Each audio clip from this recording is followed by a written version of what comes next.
Welcome back to the TriFecta Airsoft podcast. I'm your host, E-Rock. Go ahead and hit that subscribe button if you haven't already so you never miss another podcast. Also, do me a favor. Go on to whatever podcast app you listen to us on and give us a rating and review. That really helps us rank in the searches. Thank you so much. Let's get into the podcast. Welcome, dude. Thank you. Appreciate you having me on. Yeah, it's cool. Nice mic. Thank you. Yeah, it's my gaming mic. Had everything shipped out to me. Awesome. It changes colors. Yeah, it's a nice little RGB mic. I think it's a HyperX Razor. Nice. Okay. Yeah, works really well. Yeah, it sounds awesome. So, man, you've been busy, obviously, the last few months. Yeah, you could say that. Just a little bit. So you went to Navy boot camp, is that right? Yeah, I was at Navy boot camp from June until August 19th. Yeah. Okay. Hell yeah. Got you in shape. You could say that. Navy boot camp isn't the most physically demanding per se. There's a lot of different things that they focus on, but it was a good time. Good to be there. That's good. What was that a spur of the moment decision, kind of? Going in the military? Okay. Not really. So I'd always been interested in the military. Ever since a kid, I've always been interested in the tactical aspect, serving and that kind of stuff. Originally, I was going to join the Marine Corps, but I talked to some people. They said it probably wasn't going to be the best decision for certain things, living conditions, other that kind of stuff. My buddy has a contract for Spec War. He was going through the the DEP program to get ready for the PST and going into the pipeline for special warfare, and he convinced me to join the Navy, and I'm pursuing the same route, so that's what I'm doing right now. Oh shit. Okay. Mm-hmm. That's pretty cool. Yeah, I don't remember them having that that kind of setup when when I went in, like where you could actually go on a path to special forces, Mm-hmm. That's pretty cool. It's a lot more open in terms of what you can do now. You have to pass what they call the physical standard test or whatever it's called. It's like push-ups, push-ups, pull-ups, swim, and a run. And it's pretty easy to do. But once you get to the pipeline, then that's where it sort of picks up in terms of intensity. Okay. Wow. Yeah, because I remember so you and I, we met on Instagram like a few months ago, a while ago. And then I can't remember who I was talking with that told me about your channel or your page. Mm-hmm. And I reached out to you, and then we actually had a podcast scheduled, and I think I had to cancel or reschedule or something, and we never got a chance to go at it. And then you posted on your Instagram you were going to boot camp, and I was like, shit, I missed it. It came up very quick. So originally I was supposed to ship out in August. My contract was supposed to be August, and then they pushed it forward and offered me an enlistment bonus so I could go earlier and get it done earlier. Oh shit, nice. Okay. Yeah, so it was kind of sudden. Awesome. So are you at your regular duty station now, or are you getting ready for schooling? I'm getting ready for my main pipeline. So I'm in Coronado right now. Oh shit. Nice. Yeah. I spent some time down there. Okay. Yeah, it's beautiful. Yeah, it is. Yeah, I was at I met some people that were stationed down there. I was stationed at Pendleton, which is not far north, not too far north from where you're at now. And, Coronado Island was pretty popular.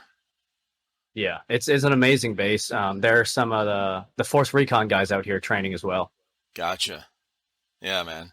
Yeah, I just met, I went to an event at SS Airsoft in Georgia. They had a Call of Duty event last weekend. So I went there last Saturday. And a handful of people there, but I got to meet Jammer Actual, is his Instagram, who is Call of Duty Ghost, plays the character. Oh, yeah. Yeah. And he's a former Marine. He was in Force Recon. So I'm sure he spent some time in that area as well. Yeah. Hell yeah, dude. That's cool. Yeah, I met some, I think they had a submarine base somewhere around there. Because I met some... I think it's close to here. I'm pretty sure it is, yeah.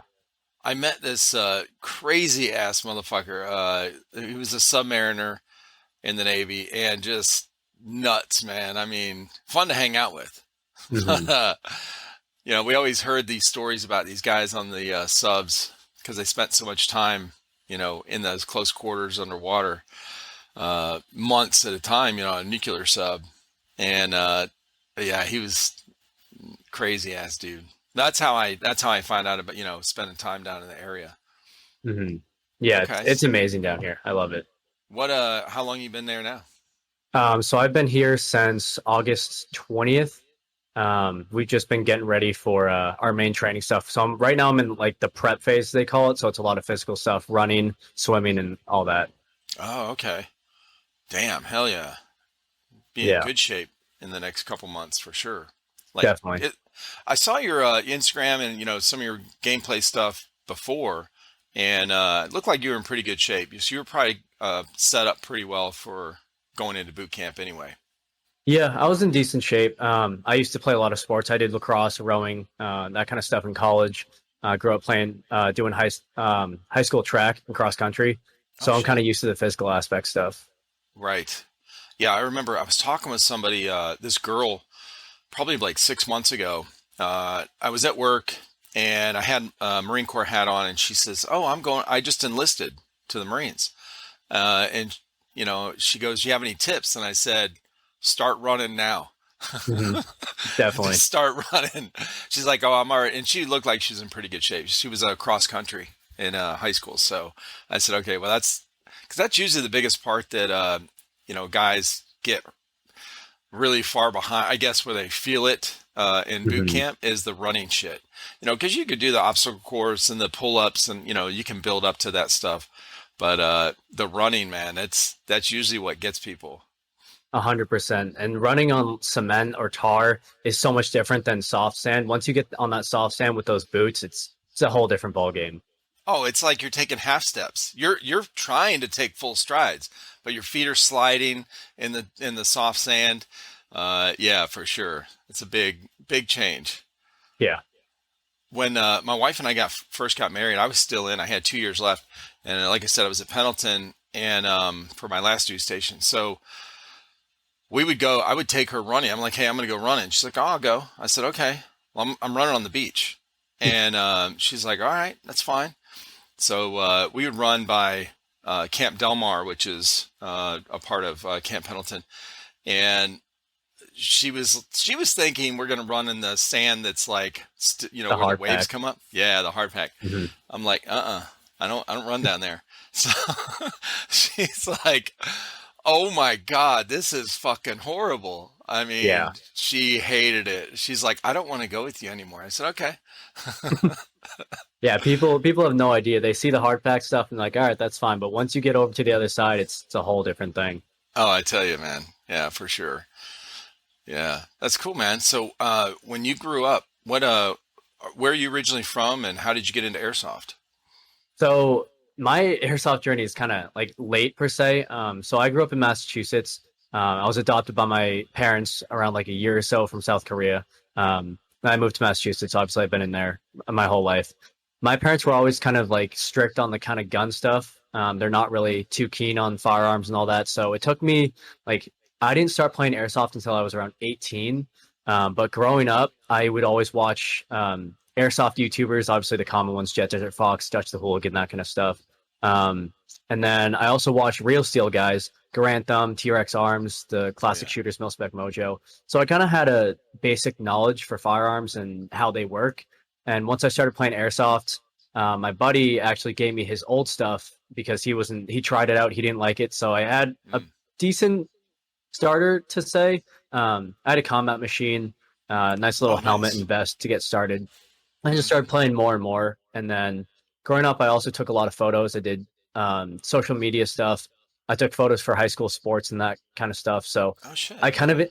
incorporated my media skills with airsoft. So I kind of did the whole content creator route pretty early. Right. Oh, that's good. Yeah. No shit, Hmm. right? That's a good way to do it because you get, when you first start, you start having those pictures and videos from your very first, you know, early on your gameplay. Yeah. That's cool. Okay. Yeah, I was talking with somebody earlier this morning and in the UK, and he's had a YouTube channel for like fucking since 2006, Mhm. and he's got the oldest airsoft YouTube video on YouTube of him and Really his buddies playing. No shit. Uh, who was it? Anyway, it's pretty interesting. So, I mean, it's grainy as shit, but yeah, it's pretty cool. But he has all his original, like his very first original gun. Uh, and it's crazy. He was talking about these guns that like offshoot of AEGs that ran on AA batteries, and he had one of those. interesting. No shit. I was like, That's because fucking. I don't have a lot of experience in airsoft. So, as far Mhm. as, handling all the guns and knowing about all the stuff. So it was fascinating hearing all this stuff that was, from the beginning, I guess. Yeah, because airsoft is a fairly like new sport, so it's crazy to just think about like early 2000s guns were just AA batteries, like the cheap stuff, and we've come I so had no far from that. clue. Yeah, for real. I didn't know. In fact, I just learned too about those videos where there's real popular ones out there that show like the indoor where somebody gets pissed because it's like, oh, no full auto in the building kind of thing. Hmm. So that one of those videos, the guy says, "Oh no, that's not full auto. This is." Yeah, It's like it sounds like a warthog. yeah, that classic video. Yeah, dude, you can do some crazy things with airsoft now. It's insane. For real. Well, you know what? I thought that was, HPA because that's Hmm. usually what, those real fast shooting guns are. So another guy I was talking to said, "No, it's an AAG, but it's a dual sector and gear whatever shit." I'm like, "Okay, I didn't even know they could go that fast, bro. It's crazy." Yeah, drop new motor in, some different gears, and you're and a MOSFET, and you're chilling. Right. They can rip. That's cool. So what do you before you went to boot camp, what was your main loadout? What'd you run with? So since I'm fairly new to the sport, I had a ton of different guns that I ran through. I'm probably one of the hardest people in terms of beating down on guns. So I went through different guns each, maybe every couple months. They Yeah. would break down. I just wouldn't even care to, fix them up because I didn't know what was wrong with them. The techs around me aren't the best personally, so I'd just replace them. I went from a Knights Armament SR16 E3 Mod 2 to a VFC Mark 18 and haven't moved since. VFC Mark 18s are amazing. They're Yeah. crazy sturdy guns and upgraded that thing and have stuck with that since. I've heard of those. I've never handled one, never seen one, but I've heard there's a handful of people I've talked with in the last month or so that have talked about those, the Yeah. VFCs. The VFC Mark 18s are, I want to say, one of the most popular Mark 18s that you can get. I mean, there's the GHK ones. I know SEMA makes one as well, which I actually use, but the whole thing just burnt out on me, and that was ridiculous. Mm. It burnt out in maybe like a week or two. Um, Oh and I shit. was, yeah, it was okay. It wasn't the best, but VFC is definitely the way to go for personally for me. Right. Okay. Hell yeah. Now, do you prefer mostly outdoor or Yeah, sim or speed QB? Like what do you so like to run? I'm a pretty aggressive player on the field, so I'll run outdoor, but I'll also run indoor. My buddy Anthony, Strike Entertainment, he's out in Tampa right now playing for CIA Airsoft. They're an official Speed QB like recognized team. Oh So shit. he's been getting me into speed soft more and more. But I Mm. would call myself more of a mill speed player. I'll dress tactfully with like military style gear, but I'll play aggressive like a speed softer. I like to get up close and Gotcha. personal. Right. Okay. Yeah, I've talked with a handful of Speed QB players like just in the last month and a half, and just kind of just started learning about the whole tournament play and the indoor Speed QB tournament stuff, whatever. It's really cool because when I was a paintballer, we were starting to get into the speed stuff a little bit. It's similar gameplay style. The paintball speed ball, I guess, or whatever Hmm. that we called it. But it's yeah, it's definitely you can't sit back and chill Yeah, with those. definitely. It's a very small field and it's tight quarters, so if you don't move, you're just going to get pinned down. For real. Okay. Hell yeah. So what do you guys so what are your plans for airsoft now that you're in the military? Do you have any Do you know anybody that plays? Do you have a field around you that you could go to? Yeah, so I've kind of been on like the off and on with airsoft lately because my training schedule is so busy during the week, and then weekends is more recovery and trying to get our gear ready for the next week. So as of right now, I have no time to play airsoft. There are fields close to me. You have Code Red, Project N1. I think SC Village is somewhere around here, but Oh we shit. all know the things about SC Village. It's not the best place to go. Oh But really? I'm Okay. I'm hoping to get back out on the field at some point, but it's just about shipping my gear all the way out here, or if I'm just going to invest in all new gear. Hmm. Um, I definitely don't want to stop playing though. That's a definite. Okay. Yeah, I follow the SC Village, their Instagram page, and they got Hmm. some really cool shots. The little short videos they put on Instagram, like the drone footage Yeah. up above where they when they first start a match. It's usually paintball is what I'm seeing. Um, Hmm. but yeah, I don't know anything about the field, but I know there's a lot of fields in Southern Cal. Yeah. It's a very popular airsoft is popular around here, and a lot of people do it. Yeah. Now, before you went to boot camp, had you traveled outside of where you were living in Massachusetts? Yeah. Had you traveled to play airsoft Yeah, so outside of the state? I went to a couple milsims. I went to two milsims at Zulu 24, Oh, and then a okay. couple local fields around Rhode Island and Connecticut. But in terms of like across the country, no, not really. Right. Well, that's I still did, traveling like outside of the state. yeah, just a little bit. I mean, I did want to go to some bigger events, maybe in like California even. So hopefully, I want to get out to like a Milsim West game at some point Yeah. or something bigger, bigger style. Yeah. I would say if you're going to go, well, you've been to some mill sims, but if you like the constant action, definitely Hmm. do one of those continuous, the 40 hour or, whatever, 32 Yeah. hour, whatever they do, the 40-hour continuous like the Mill Sim West, because a lot of the other mill sims can be a little slow. It Hmm. seems like from what I've seen and talking with people, whatever, they're because they're broken up into sections, Yeah. 2 hours and then you know so many hour break or whatever. But most people I've talked with that really like to get in there and get it, they like the continuous ones. Hmm. Yeah, I went to Grimnir Tactical, and huge shout out to them because I went to their Anthropos 1 at Zulu 24. I think it was last April, I want to say, and it was all day play for 2 days. Obviously a break at night, you can go back to the hotel room where you can camp out, but it was really well coordinated because it was constant action. We always had stuff to do. It was I don't want to say it was heavy on the role play type aspect, but there were different things that you could do to collect like objectives or different things that were spread out across the fields. There were like little cubes that you could get for like um, kill streaks or whatever. But it Oh was shit. really well coordinated. Yeah, it was a good time.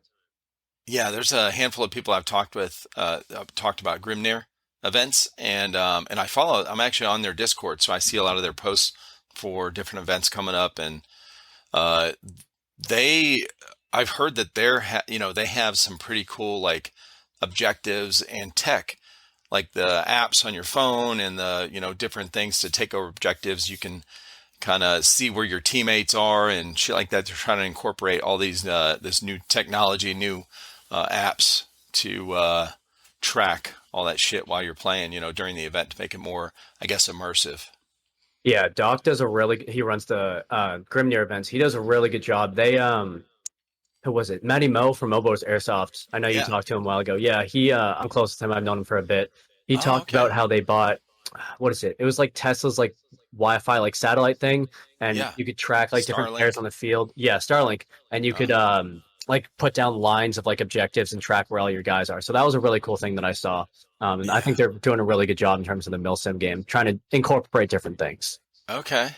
Yeah, that's cool, man. Yeah, it makes a huge difference when it's set up that way. When they have like something fun to do. It's not just you know ready to go, and then everyone kind of bottlenecks into this one area and just kind of stays there for 2 hours and then take a 2 hour break and then kind of do the same thing. But Mhm. yeah, that's especially when they add in like different factions in the Yeah. in the milsim where they have they'll have like a special forces unit that goes out almost like an assassination group where they go out and they try to pinpoint somebody on either team or whatever. Hmm. It just changes everything up. It's pretty cool. Yeah, it's really cool to see because at Grimnir, it's like you have you know usually from Milsim it's Rus Force side and then NATO side, and they just go at it for a couple hours and whatever. But with Grimnir, you have like these civilians, and then you have like you said, the assassins or something. And you have like these other mercenaries that are it's all different things going at it with like different storylines and all this other stuff that you can do. And it's just a really good thing to see because no one really gets bored. There's always something to do. Right. Yeah, exactly. Hell yeah. Cool, man. Well, what other hobbies did you have before airsoft? Like So growing up?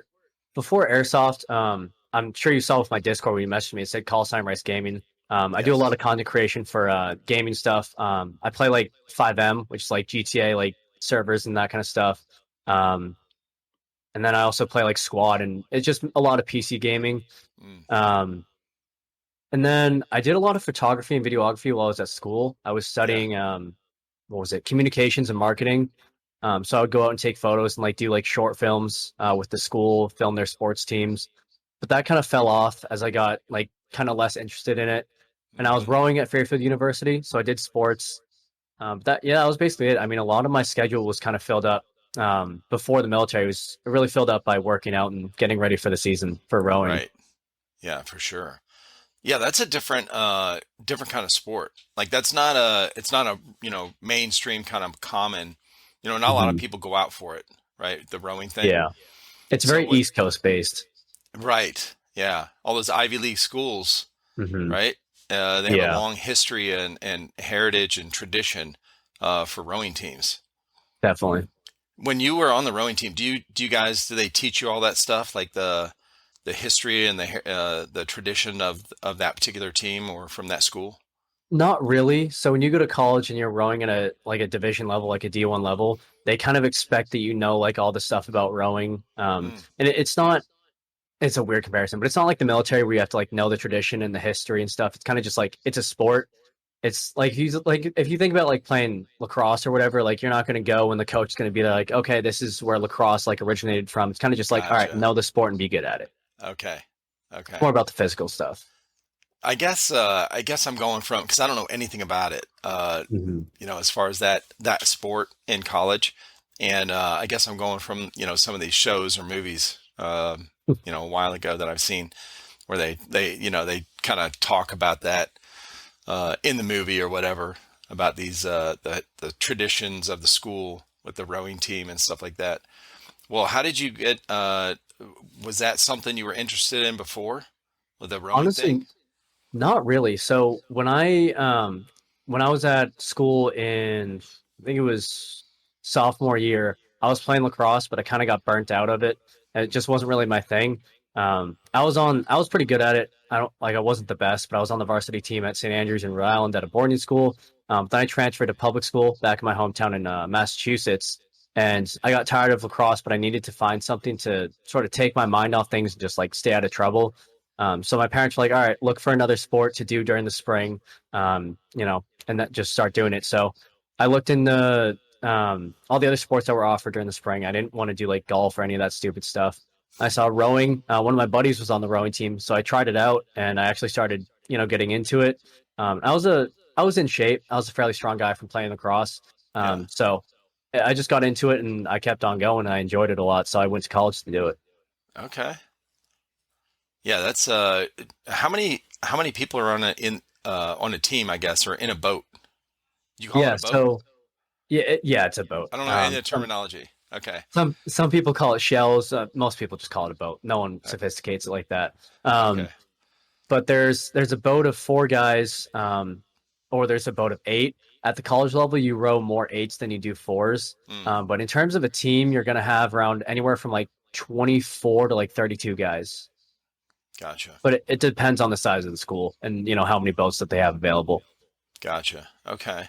And then what kind of competitions is it similar to like as far as the schedule? Is it similar like football? Like you have I get what do you call it? A game? A match? The race. A race? Right. A Yeah. race once a week or something? Yeah, so our college schedule, For the spring, it was a primarily spring sport, but we also had fall, so it's kind of like a year-round sport with winter training. Mm, Spring was definitely more busy than the fall was. With spring, we would have a race probably every week or every other week, and it was mostly travel events. So we would probably leave a day early, go travel, and then the next day go to the race, and then be back on that same night. okay. Yeah, and then when do you have a lot of spectators? You know, like do they have like stands set up or people just stand on the side of the shore? Yeah, so a lot of the races were held on rivers. Mm, Your if your parents decided to come, depending on how far away the race was, they could go stand on the shore. And with the amount of teams that were there was just a ton of people. And rowing races, like I'm not sure if you've heard of the Head of the Charles. It's a mm-mm. race in Boston, but it's rowing races are known for being extremely busy and chaotic. Like a ton of people go to them. At Really? least where I'm from, yeah. No shit. Because I'm trying to picture what like because you guys the boats go pretty damn fast when you guys are rowing, Yeah. so you cover a lot of area pretty quickly. So I'm trying to think when if you're standing on the shoreline, it's probably difficult to see. I don't know that who's in lead or whatever. Yeah, so it's you really have to if you're spectating, you're really only going to see a certain part of the race. A lot of Gotcha. people prefer to stay at the start of the race or the finish, but usually in the middle, people are spread out. But you're only going to see a small part of the race as we go by. Okay. And how far is it? What's the length of your race? So for fall, it's 5,000 meters, and then for spring, it's 2,000. Hmm. There's 2,000 is more of a sprint, and then obviously fall is more distance. So the 5,000 meters, isn't that like a mile? 5,000 meters? Or I'm no? not sure. 5,000, what's a mile? 5,000 feet? No, I can't remember. Yeah, I'm not But sure. It's pretty far though. Like if you're going fast, it takes a while. yeah, yeah, 5,000 meters sounds like it's, that'd be a long row. Yeah, it's a good amount of time to be rowing, and if you're going fast, it tires you out. I'm sure. Yeah, that's cool, man. Hell yeah, interesting. Now, how was your school? How was your team for the Fairfield rowing? University was a pretty good school. We weren't we were a relatively small school, but in terms of ranking, we did pretty well. Okay. I think we got maybe seventh at the Head of the Charles out of like 50 something teams. So Wow. yeah, Okay, that's a lot of teams to be there. yeah, So is it's that a like very what is large that like a race. national event or something like that, or some kind of tournament at the end of the season Yeah, that they hold? it's like Okay. it's like towards the end of the season. Yeah. It's a huge national event that a lot of teams go to. No shit. Okay. Mhm. Interesting. I'll have to look that up. Yeah. I've never met anyone that was on a rowing team. Yeah, rowing Uh, is definitely not the most popular sport around. yeah, but I mean, it's interesting to me. So, yeah, I'll have to find out. Look up some videos on that. You said it's head of the Charles. Yep, Head of the Charles in Boston. Okay. Do you guys have any videos? Does anyone from your school post that on do they have like a YouTube channel or something? The school? Or how would We don't somebody find those? Okay. we don't have a YouTube channel, but I'm sure there are videos out there of like families or whatever just posting videos on YouTube about it. Gotcha. Huh.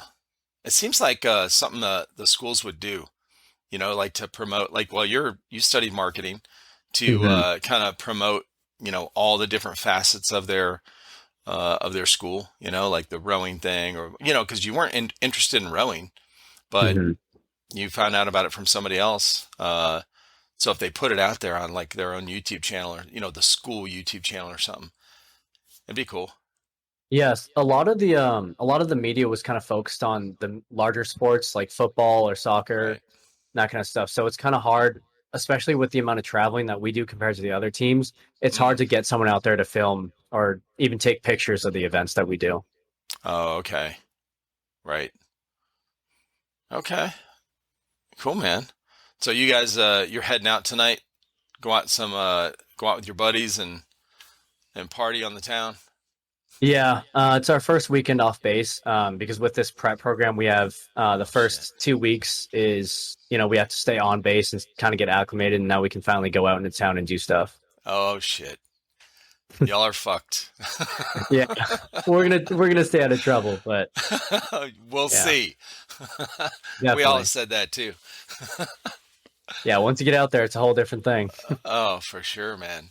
So you guys, you're not too far from San Diego. No, yeah, no. It's literally across the bridge, Hmm. and it's like I want to say maybe a 10 or 15 minute drive, and you're in the center of San Diego. Yeah. Yeah, I A have, couple of my buddies are out there now. oh, are they? Are they Yeah. texting you like, where the hell you at, man? Come on. No, We they already just went to go started. run a few errands. I We're gotcha. we're gonna be leaving later. Yeah. Okay. Yeah, I have some old pictures somewhere of the weekend, one of the weekends we spent in San Diego. This is actually before I went overseas. So it was when I went to school out at Pendleton as well. And then I went to Japan, and then my last duty station back at Pendleton. But so we're fresh out of boot camp, Hmm. and we rented a hotel room in San Diego, and we've got pictures of pyramid of beer cans, that we Yeah, stacked in the windowsill, you know, at the hotel room, and yeah, so it it's was like fun. That's college all over actually, again. yeah, for real. I got my first tattoo uh, in San Diego, downtown San Diego. Hell yeah, I'm probably gonna be doing that too. We've been talking about getting tattoos at some point. right? Yeah, because I never. I mean, I'm 21, but I mean, I never had a chance to go get a tattoo. I was always busy out doing stuff, or it was never really Yeah. my thing. But now that I'm here, it's like I have to get one. Everyone has Oh, one. I I have to get know. one. I honestly, I wasn't into tattoos at all. Hmm. Tattoos weren't as big or like popular back, in the 70s and 80s when I was growing up. And when I went in, I always thought, no, I'm not going to be like everyone else. I'm not going to do, get all this Marine Corps tattoo shit, whatever. And yeah, as soon as I got out of boot camp and MCT and all this stuff, when we went to San Diego, we're all going in there to get tattoos. I was like, yep, Oh yeah, I'm not. It was cool. Hell yeah. definitely. Yeah, if all your friends are doing it, you got to do it too. Can't be I'm that one telling you guy. now, for real. Hell yeah, dude. Well, listen, man, I'm really glad we got to catch up and Of finally course. meet. Yeah, Yeah, it was good. I enjoyed that a lot. good. Well, I'm really excited about your future, man, with the training you're going through. It sounds like you know, it's a rough path for Yeah. sure, but but that sometimes is the most rewarding. Hmm. Yeah, definitely. I appreciate that. It's a lot of work, but it'll pay off in the end. For sure, man. There's so many people that go into military, especially like they want to kind of like be gung ho, like they're gung ho about it. Hmm. And then they get done with schooling, and we didn't really have a choice too much of what like MOS we could choose or whatever. So you Hmm. just get kind of stuck somewhere, and so you get stuck at a duty station where it's really not, you're not in a field that you really, that's intense. Hmm. And so it kind of, all that excitement and anticipation kind of dies down, and we're like, man, we want to do some training, kind of thing. That happens to a lot of people. Yeah. And so kind of taking the path you're going, seems like that will not be the case. Well, it's definitely a big risk because if, something were to happen, if, it doesn't work out, then you're kind of just like at the hands of the Navy, wherever they need you, they're going to Hmm. put you. So it's Right. it's kind of like a seesaw per se. It's like, all right, on one side you have, high speed door kickers, bullshit, whatever. And then on the Yeah. other hand is if you don't make it, you're at the bottom again. You're Yep. kind of ending up in supply or whatever. Sure. Yeah. I mean, that is a chance. I mean, I had buddies that got injured, Hmm. broke an ankle twice and got dropped. So, Yeah. and on his way out, he got medically discharged. And on his way out, he's crying, because that does happen. It's rare. It's not as common. People do get hurt and stuff, and people don't make it through, whatever. But, uh, it's a chance you take. Yeah, definitely. Yeah. It's Well, a good, risk that you man. know about, but yeah. Right, of course. And that's something you can't really think about. Like you just, it's not like you worry about it. Just Hmm. fucking go do what you got to do, and don't quit. That's the biggest thing. Just don't quit. Like keep pushing Yeah, huge mental game, definitely. for sure. Hell yeah, man. Well, listen, Callsign Rice, I appreciate you, man. Yeah, of course. Thank you. I appreciate you. Thank you for having Yeah, me on. yeah, absolutely. So where can people find you online? So I have a couple accounts. I have a TikTok, Callsign Rice. Hopefully it doesn't get banned because TikTok's very strict on their guidelines. I know. Yeah. I feel like every airsoft content creator knows about that. But yeah, For real. YouTube, Callsign Rice, Instagram. And then if you want to check out my gaming content, Callsign Rice Gaming on Twitch. I'll hopefully try to get that back up and going. But yeah, that's basically my social media. Yeah, that'd be awesome, man. Yeah, I was just going to ask you about the gaming thing. Okay, cool. Yeah, I'll tag all those in the description of the video as well. Appreciate you. All right, man. Well, you have a good night. Have fun tonight. All right. Thank you. You as well, dude. All right, brother. Later. See ya.